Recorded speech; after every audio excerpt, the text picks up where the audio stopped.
पाकिस्तान तहरीक-ए-इंसाफ के रहनुमा शेर अफजल मुरव्वत को गिरफ्तार करने के बाद थाने मुंतकिल कर दिया गया। निजी टीवी एक्सप्रेस न्यूज ने दावा किया है कि पुलिस की भारी नफरी ने तहरीक-ए-इंसाफ के रहनुमा शेर अफजल मुरव्वत को हिरासत में लेकर थाना गोला मुंतकिल कर दिया। दूसरी जानिब निजी टीवी जियो न्यूज ने इस्लामाबाद पुलिस के जराये से दावा किया है कि शेर अफजल मुरव्वत को गिरफ्तार नहीं किया गया।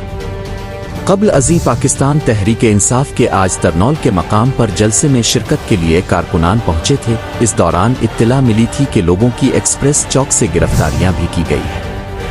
याद रहे कि इस्लामाबाद की ज़िलाई इंतज़ामिया ने गुज़िश्ता रोज़ तरनौल में तहरीक-ए-इंसाफ को जारी किए गए जलसे के NOC को मंसूख कर दिया था, जिसके बाद पुलिस की भारी नफरी भी जलसे के मकाम पर पहुंची थी।